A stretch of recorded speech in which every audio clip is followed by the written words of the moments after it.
तो hello community health officer, nursing officers, again आपको सभी को गुड इवनिंग और नमस्ते, राम राम, राधे राधे। सभी एक साथ है ना, नमस्ते और गुड इवनिंग से मान जाना है ना।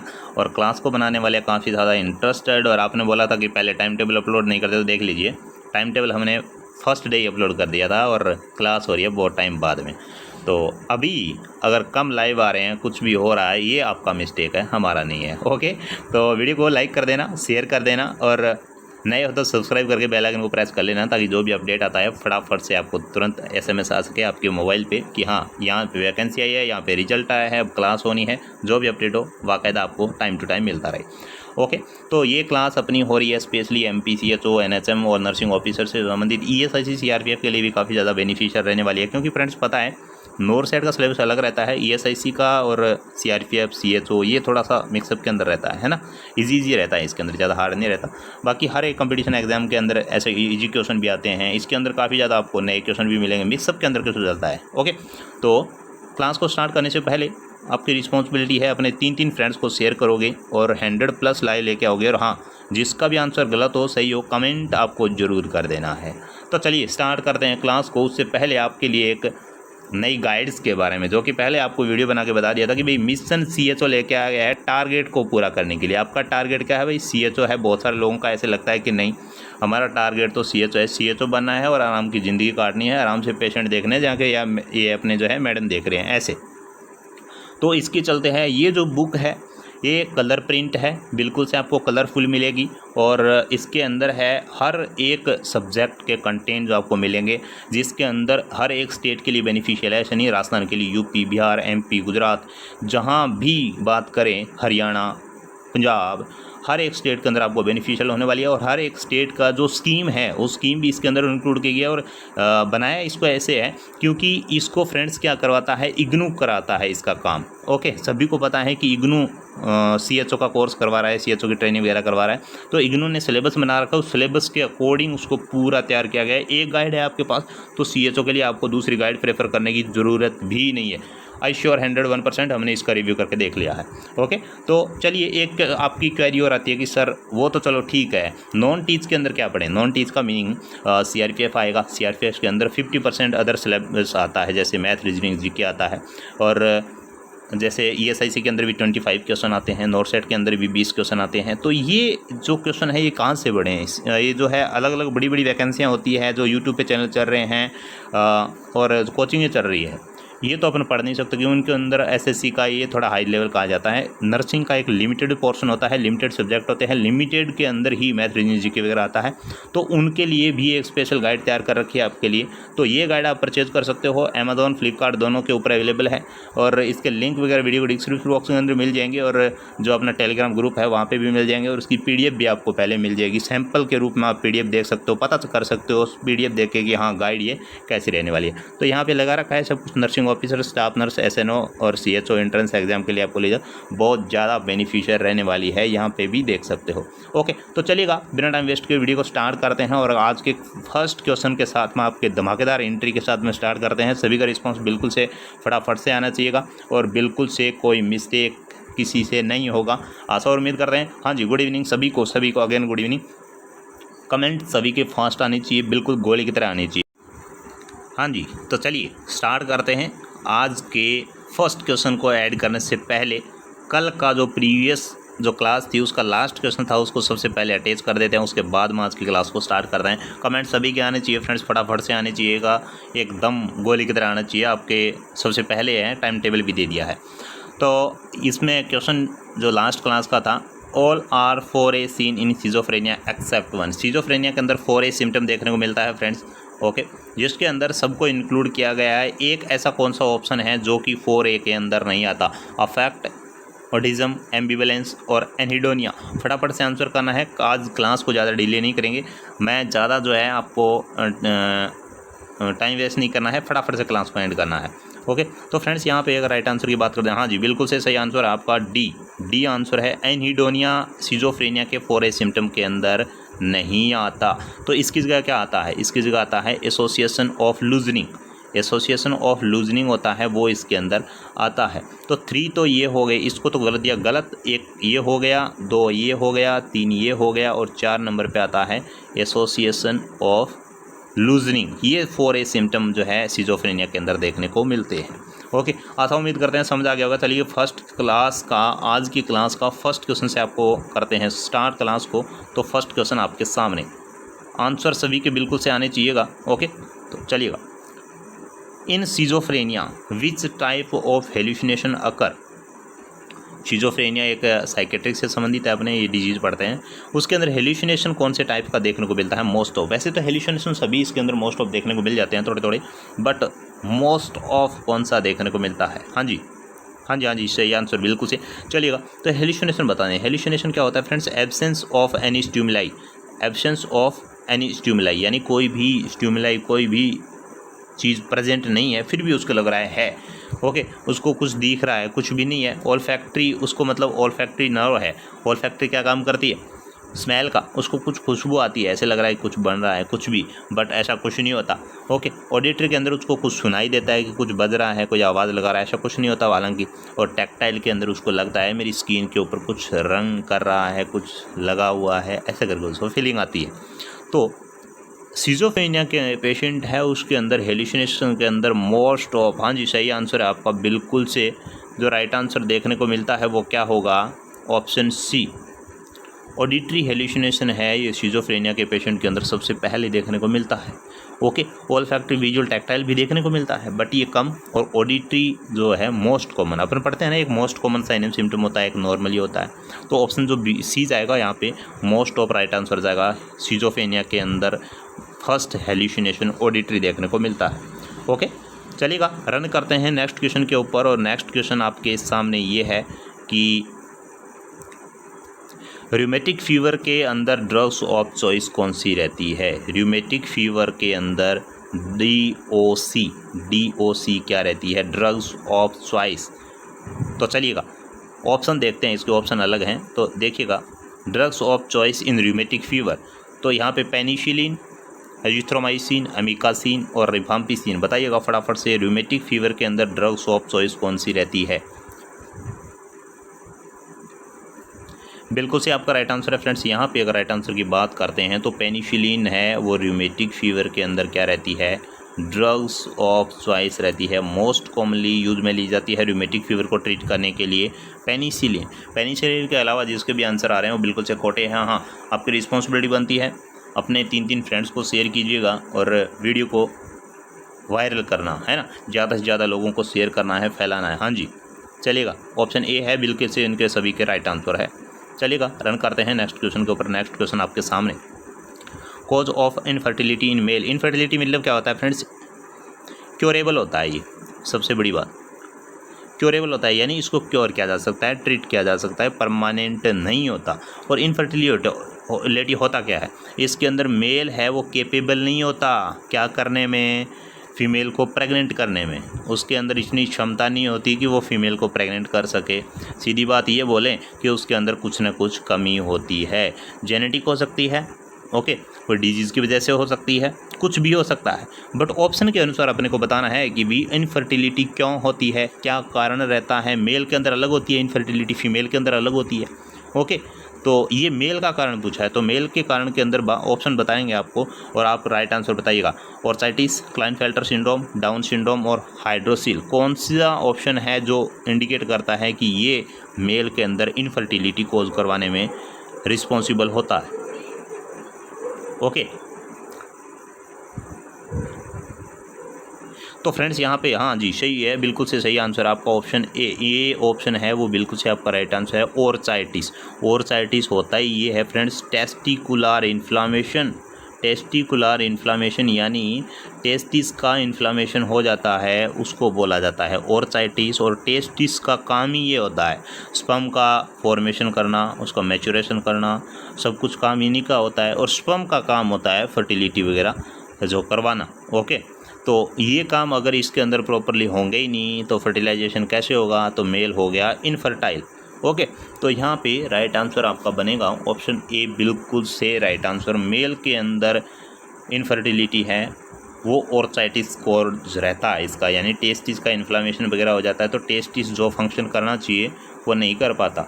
और एक और आता है फ्रेंड्स कि मोस्ट ऑफ फर्टिलाइजेशन इनफर्टिलिटी है मेल के अंदर किसकी वजह से होती है, वो होती है, हाँ जी, मम्प्स, बिल्कुल से मम्प्स डिजीज़ है, इसकी वजह से ओर्चाइटिस देखने को मिलता है, यानी इनफर्टिलिटी देखने को मिल सकती है मेल एंड फीमेल बोथ के अंदर।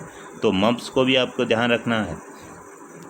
ओके, चलिएगा, राइट आंसर आपका ए बनता है। हाँ जी, सभी का good evening, good evening. Okay, चलिएगा, करते हैं रन नेक्स्ट क्वेश्चन के ऊपर। नेक्स्ट क्वेश्चन आपके सामने, आंसर सभी के और लाइक और शेयर बनता है जी। चलिएगा, तो 21 नंबर का question, cranial nerve is, cranial nerve क्या है, sorry, the largest cranial nerve is, largest cranial nerve कौन सी होती है, ट्राइजेमिनल, ऑप्टिक, ऑल्फैक्टरी और ओक्यूलोमोटर। कमेंट कीजिएगा जी फटाफट से। देखिए, आज टाइम टेबल आपको कल दे दिया था, फिर भी डिले कर रहे हो। तो फ्रेंड्स, यहाँ पे अगर राइट आंसर की बात करेंगे तो करेंगे ऑप्शन ए के बारे में, ट्राइजेमिनल नर्व। ट्राइजेमिनल नर्व होती है सबसे लार्जेस्ट नर्व होती है, ए आपका राइट आंसर। और ट्राइजेमिनल होती कौन सी है, 5th नंबर की क्रेनियल नर्व होती है। ओके, 5th नंबर की क्रेनियल नर्व होती है, वो ट्राइजेमिनल होती है और सबसे लार्जेस्ट नर्व होती है। ओके, ध्यान रख देंगे। और ट्राइजेमिनल न्यूरल्जिया वाली जो कंडीशन देखने को मिलती है, ट्राइजेमिनल न्यूरल्जिया, वो इसी क्रेनियल नर्व की वजह से देखने को मिलती है, इस क्रेनियल नर्व की एबनॉर्मलिटीज़ की वजह से देखने को मिलती है। ओके, हाँ जी, चलिएगा, ऑप्शन ए जिसका भी था बिल्कुल से राइट आंसर था जी। Good evening. चलिएगा, नेक्स्ट क्वेश्चन पर रन करते हैं। नेक्स्ट क्वेश्चन आपके सामने, बताइए फटाफट से answer. Normal head circumference of newborn baby, newborn baby के अंदर नॉर्मल हेड सर्कमफेरेंस कितना होता है। एक होता है चेस्ट सर्कमफेरेंस, एक होता है हेड सर्कमफेरेंस, एक होता है मिड अपर आर्म सर्कमफेरेंस। ये बेबी के कुछ सर्कमफेरेंस याद रखने होते हैं अपने को। ओके, तो मिड अपर आर्म सर्कमफेरेंस 12 से 15 होता है, जो पिछली क्लास के अंदर अपन बाई मिस्टेक ऑप्शन 11 वाला कर दिया था, है ना।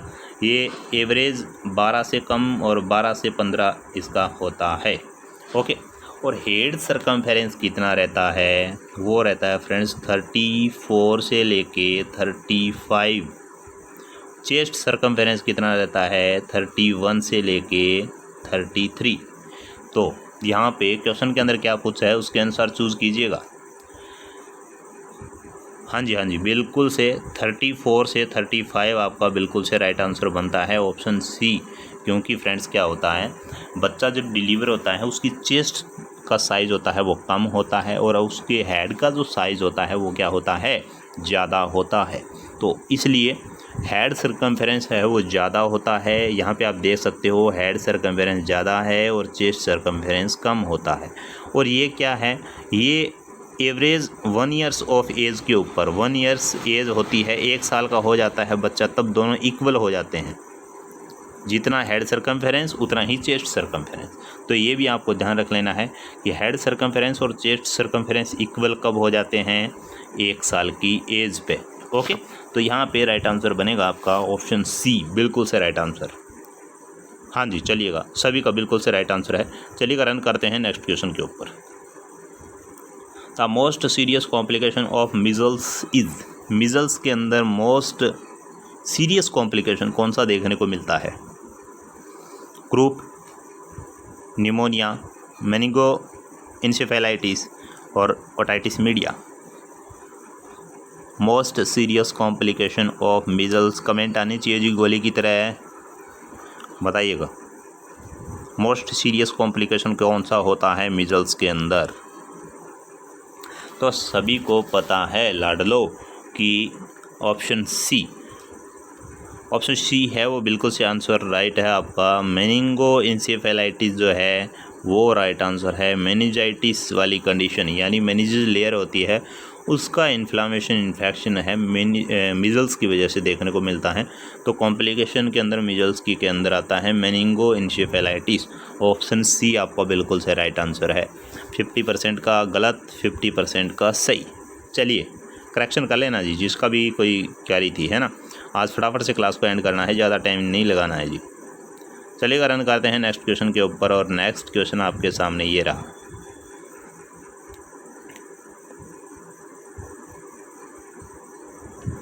All of the following reflexes are present in neonate except one. बच्चे के अंदर रिफ्लेक्स है, सब के सब प्रेजेंट होते हैं, एक को छोड़ के। मैंने यहाँ पे 0 का निशान लगा दिया भाई। ओके, तो सब रिफ्लेक्स बच्चे के अंदर प्रेजेंट होते हैं। कौन सा रिफ्लेक्स है नियोनेट के अंदर प्रेजेंट नहीं होता? ये क्वेश्चन जिसका आ गया ना, वो कहीं ना कहीं जॉब लग जाएगा 2021 में, कहीं ना कहीं जॉब लग जाएगा। चलिएगा, routing reflex, blinking reflex, parachute reflex और स्टार्टर रिफ्लेक्स। फटाफट से अब आंसर आनी चाहिए आपके।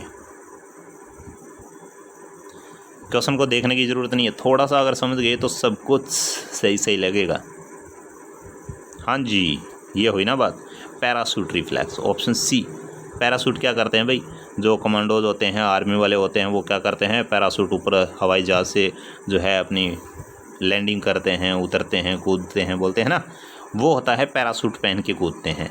तो पैराशूट करते हैं तो हाथ ऐसे फैला लेते हैं। ओके, ऐसे बेबी है तो पैर ऐसे और हाथ ऐसे कर लेता है, वो जैसे उड़ रहा है। ओके, ये होता है पैराशूट रिफ्लेक्स। तो ये है बेबी जब नियोनेट होता है तब उसके अंदर प्रेजेंट नहीं होता। ओके, वो नहीं जानता। अगर उसको ऊपर उछालेंगे ना अपन तो वो सीधा नीचे ही आके गिरेगा धड़ाम। ओके, अगर पैराशूट रिफ्लेक्स प्रेजेंट हो जाता है तो वो कौन सी एज पे होता है? 6 मंथ से लेके 9 मंथ की जो एज होती है उसके ऊपर आके बच्चा सीख जाता है कि नहीं, मेरे को कोई ऊपर उछाल रहा है, मैं गिरूंगा तो नुकसान अपना ही है। वो बचाने के लिए ऐसे सोचता है कि जैसे उड़ रहे हैं। ऑटोमेटिक जनरली होता है, अपन कूदते हैं तो नहीं होता कि किसी दीवार से, किसी छत से ऐसे जो है कूदते हैं तो ऐसे अपना हाथ ऑटोमेटिक है ना, ऐसी की तरह हो जाते हैं अपने हैंड भी कि हाँ जैसे उड़ रहा हूँ। मतलब एक अपनी जो नर्वस सिस्टम है ना, ये इनका भी गजब का लोचा है, चाहते हुए भी अपन कंट्रोल नहीं कर सकते इसको, अपने आप ही हो जाएगा। तो चलिएगा, ये होता है पैराशूट रिफ्लेक्स ऐसा।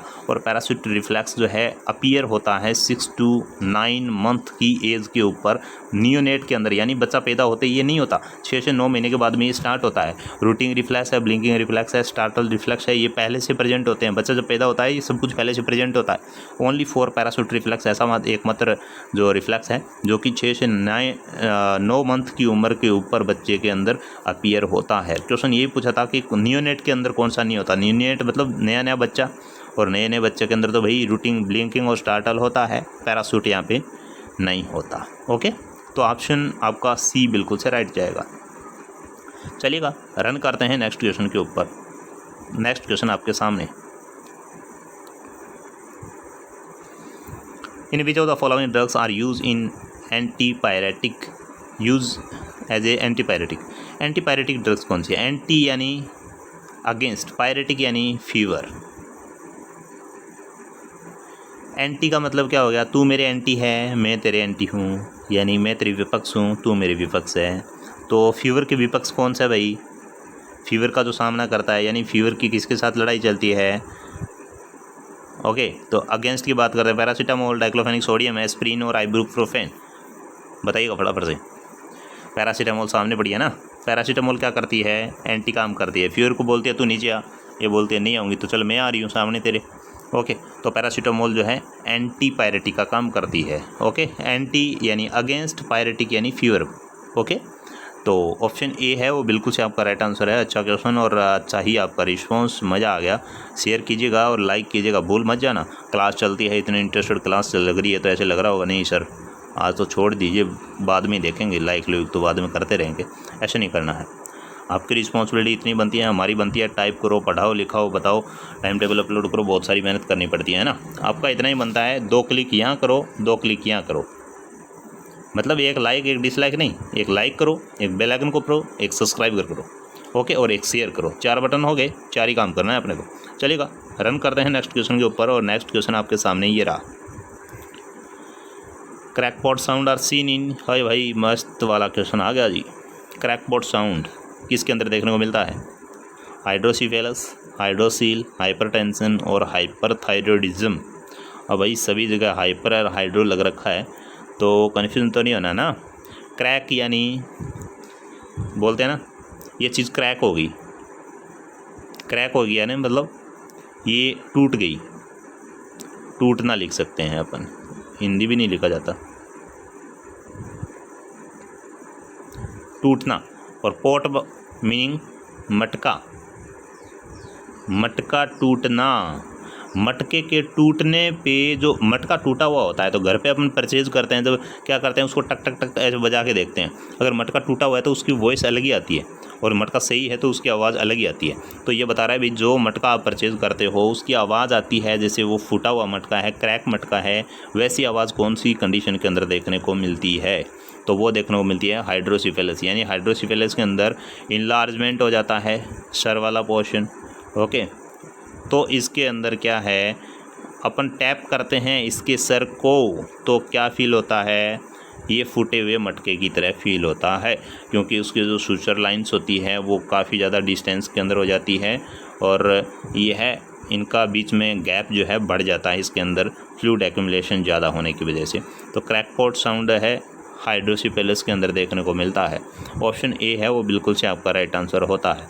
ओके, जिसके अंदर जो है संटिंग करते हैं, वेंट्रिकुलोपेरिटोनियल संट वगैरह डालते हैं, उसके बारे में आपको पहले बता दिया था। चलिएगा रन करते हैं नेक्स्ट क्वेश्चन के ऊपर और बताते हैं आपको क्या है नेक्स्ट क्वेश्चन। देखिएगा, measles vaccine are given at the age of, measles vaccine कौन सी एज ग्रुप के ऊपर दिया जाता है? 9 मंथ, 6 वीक, 4 वीक, 2 मंथ।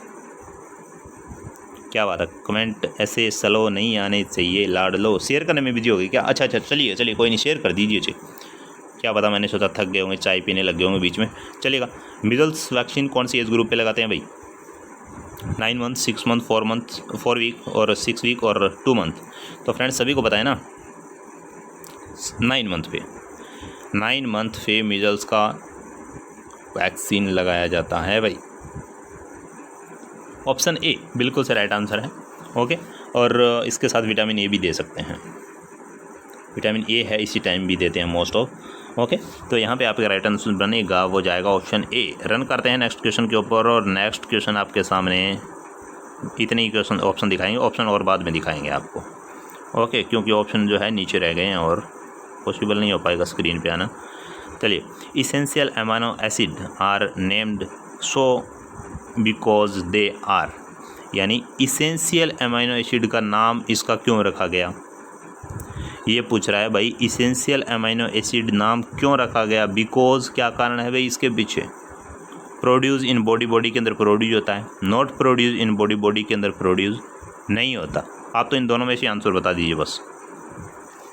एक होता है इसेंशियल अमाइनो एसिड, एक होता है नॉन इसेंशियल अमाइनो एसिड। तो ये बता रहा है इसेंशियल अमाइनो एसिड का मतलब क्या होता है, नॉन इसेंशियल नहीं है, इसेंशियल यानी बॉडी के अंदर जो प्रोड्यूस नहीं होते। इसेंशियल का मतलब होता है आवश्यक, आवश्यक अमाइनो एसिड जो अपने को लेना ज़रूरी है बाहर से, उस अमाइनो एसिड के बारे में पूछ रहा है।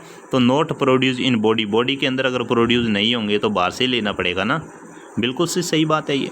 इसेंशियल अमाइनो एसिड यानी जो इसेंशियल है, ज़रूरी है बाहर से लेना, वो इसके अंदर आता है, और वो आता है not produce in body, body के अंदर प्रोड्यूस नहीं होता इसलिए बाहर से लेना बनता है।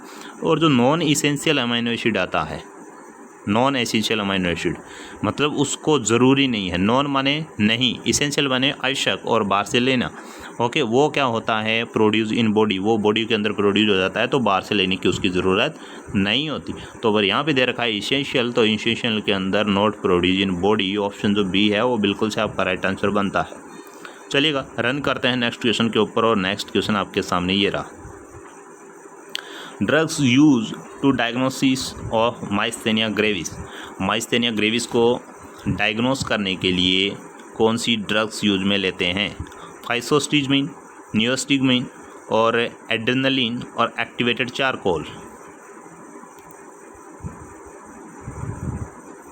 कौन सी ड्रग्स यूज में ली जाती है माइस्थेनिया ग्रेविस को डायग्नोस करने के लिए? ध्यान रखना डायग्नोस लिखा हुआ है। ओके, डायग्नोस करने के लिए माइस्थेनिया ग्रेविस को कि ये माइस्थेनिया ग्रेविस ही है, ऐसा पता करने के लिए कौन सी ड्रग्स यूज में लेते हैं? तो लाडलो बताइएगा, फटाफट से आंसर कीजिएगा। चलिए हम बताते हैं आपको कौन सी लेते हैं। तो फ्रेंड्स यहाँ पे अगर राइट आंसर की बात करूँगा मैं, मोस्ट ऑफ अगर ऐसा ऑप्शन आ जाए तो आपको फाइसोस्टिगमाइन कर देना है, अगर बोथ का आ जाए तो दोनों कर देनी है। फाइसोस्टिगमाइन बोल दो या नियोस्टिगमाइन, दोनों ड्रग्स को मोस्ट ऑफ जो है माइस्थेनिया ग्रेविस को डायग्नोस करने के लिए यूज़ में लिया जाता है। इससे पता ये करते हैं कि भाई माइस्थेनिया ग्रेविस ही है इसको या कुछ और प्रॉब्लम है।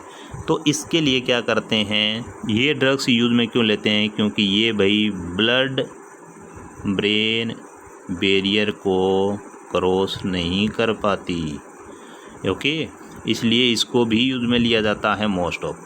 अब इसका काम क्या है, इसको काम में क्यों लेंगे, ये काम क्या करेगी, ये इनहिबिट कर देती है फाइसोस्टिगमाइन और नियोस्टिगमाइन जो ड्रग्स है ये क्या कर देती है, इनहिबिट कर देती है एसिटाइल कोलिनर्जिक जो रिसेप्टर्स होते हैं उनको, और वहाँ से जो मसल्स कॉन्ट्रैक्शन की प्रॉब्लम आ रही थी उसको रिजोल्व कर देती है। क्या होता है, एंटीजन एंटीबॉडी रिएक्शन होने की वजह से एंटीबॉडी वहाँ पे एक्युमुलेट हो जाती है, जिसकी वजह से जो मसल्स के अंदर मसल्स कॉन्ट्रैक्शन रिलैक्सेशन होता है तो इसके अंदर एक प्रोसेस होती है, वो प्रोसेस कंप्लीट नहीं होने देते, जो कोलिनर्जिक रिसेप्टर्स होते हैं वो ब्लॉक हो जाते हैं। तो ये क्या करती है, ड्रग्स कोलिनर्जिक रिसेप्टर के ऊपर जाके अटैच हो जाती है और वहाँ पे अटैच होके उनका फंक्शन है वो एक बार रोक देती है। और अगर इसके ड्रग्स लगाने के बाद में मसल्स एकदम सही से फंक्शनिंग करना स्टार्ट कर देती है तो ये इंडिकेट करता है कि माइस्थेनिया ग्रेविस ही है जिसके अंदर कोलिनर्जिक जो एंटी कोलिनर्जिक रिसेप्टर्स हैं वो वहाँ पे फंक्शनिंग करना बंद कर रखा है, और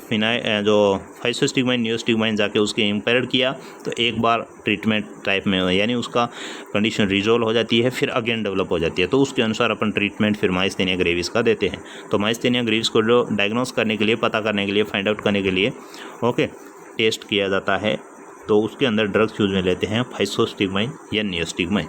ओके,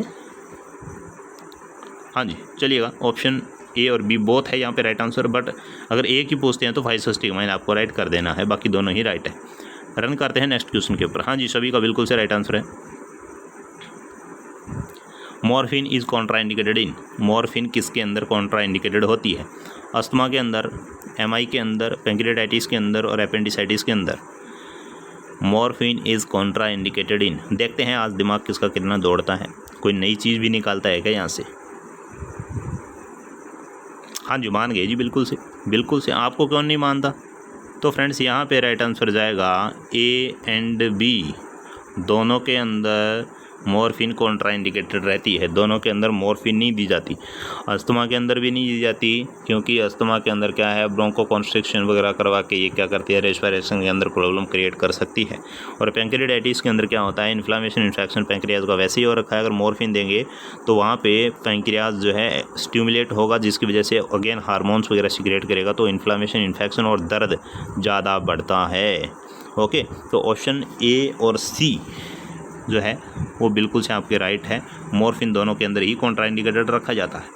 ओके, हाँ जी, बिल्कुल से आपका सही आंसर है, बिल्कुल से जी। चलिएगा, रन करते हैं नेक्स्ट क्वेश्चन के ऊपर।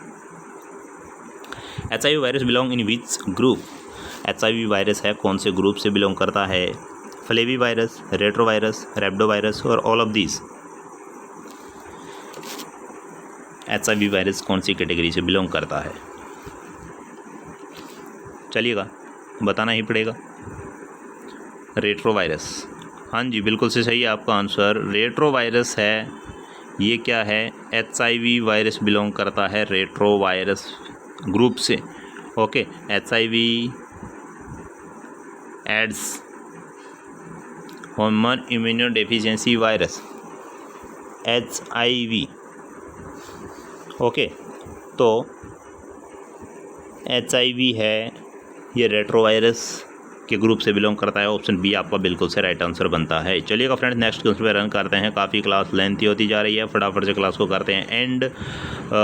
Normal respiration of healthy person is, है एक हेल्थी पर्सन है, एक अच्छा खासा नर्सिंग का पर्सन है जो कि हेल्थी है, उसके अंदर नॉर्मल रेस्पिरेशन रेट कितना होता है, 15 to 20, 20 to 30, 15 to 80 और 20 to 25 कितना होता है नॉर्मल रेस्पिरेशन रेट एक हेल्थी पर्सन के अंदर। तो फ्रेंड्स सभी को बिल्कुल से 20 तक जो होता है वो बिल्कुल से राइट आंसर होता है। हाँ जी, बिल्कुल से ए है वो बिल्कुल से आपका राइट आंसर बनता है। 15 से लेके 22 तक का रेस्पिरेशन है तो बिल्कुल से आपका राइट है। अगर 15 से 12 तक भी आ जाते हैं अपन तो भी राइट आंसर आपका जाएगा। बाकी 20 तक आपका जो है नॉर्मल रेस्पिरेशन के अंदर काउंट किया जाता है। एक हेल्थी पर्सन के अंदर अगर अपने को अडल्ट चाइल्ड कुछ नहीं दे रखा है तो अपने को अडल्ट ही मानना होता है। ओके, ऐसे मानना है कि अडल्ट ही है, तो ऑप्शन ए है वो बिल्कुल से आपका राइट बनता है। ओके, चलिएगा रन करते हैं क्वेश्चन नेक्स्ट पे। Early sign of Parkinson disease. Parkinson disease के अंदर सबसे पहला साइन कौन सा देखने को मिलता है? रिजिडिटी, ट्रेमर्स, एकाइनेसिया और नेक्स्ट क्वेश्चन गायब है, छोड़ दीजिए, सॉरी नेक्स्ट ऑप्शन गायब है। इन दोनों में से बता दीजिए, आप तीनों में से बता दीजिए, दो भी आपको दिख रहा है उनमें से बता दीजिए। एक दिख रहा है तो एक को चूज़ कर लीजिए, दो दिख रहा है दोनों बता दीजिए, तीनों दिख रहे हैं तीनों बता दीजिए। तो पार्किंसन डिजीज़ के अंदर सबसे पहले पिन रोलिंग ट्रेमर्स आपने पढ़ा होगा, देखने को मिलता है सबसे पहले। तो यहाँ पे ट्रेमर्स जो ऑप्शन बी है वो बिल्कुल से आपका राइट आंसर बनता है कि भाई इसके अंदर क्या है, ट्रेमर्स सबसे पहले आते हैं, बाद में की बात बाद में। ओके, तो आपका सभी का बिल्कुल से राइट आंसर है ऑप्शन बी। हाँ जी, चलिएगा रन करते हैं नेक्स्ट क्वेश्चन के ऊपर। नेक्स्ट क्वेश्चन आपके सामने। Peyer patches are present in. Peyer patches होता है किसके अंदर प्रेजेंट होता है? Peyer patches stomach, small intestine, ileum और ड्यूडेनम। तो फ्रेंड्स यहाँ पे आप राइट आंसर कर सकते हो, ये भी कर सकते हो, ये भी कर सकते हो, बट आपको अगर एग्जैक्ट लोकेशन दे रखा है तो एग्जैक्ट पे ही करना है। ओके, इलियम पार्ट है स्मॉल इंटेस्टाइन का, उसके अंदर पेयर पैचेस देखने को मिलते हैं। ऑप्शन सी है वो बिल्कुल से आपका राइट आंसर है। और इलियम पार्ट रहता है ड्यूडेनम, जेजुनम और इलियम स्मॉल इंटेस्टाइन का। ओके, तो यहाँ पे ऑप्शन जो है सी आपका राइट बनता है, पेयर पैचेस देखने को मिलते हैं इलियम के अंदर। ओके, तो फ्रेंड्स आज की क्लास को करें पे यहीं पे एंड करेंगे। और हाँ, जाने से पहले क्लास को लाइक कर देना और चैनल को नए हो तो सब्सक्राइब करके बेल आइकन को प्रेस कर लेना। और हाँ, एक बात और, जाने से पहले एक बार और बता देते हैं, मिशन CHO जो क्वेश्चन बुक के लिए आपको बुक को बारे में बताया था वीडियो को स्टार्टिंग में, बेस्ट बुक है, परचेज करना। अमेज़ॉन, फ्लिपकार्ट पे सब जगह आपको सर्च करोगे तो मिल जाएगा। ओके, और जाने से पहले वीडियो को लाइक शेयर सब्सक्राइब कर ही लेना और शेयर भी कर देना, जाते जाते वीडियो को साथ में लेकर चले जाना। ओके, तो आज की क्लास के अंदर इतना ही फ्रेंड्स, मिलते हैं फिर से बढ़िया से अपडेट और क्वेश्चन सेशन के साथ में। तब तक के लिए goodbye, best of luck, धन्यवाद, गुड नाइट सभी को, धन्यवाद।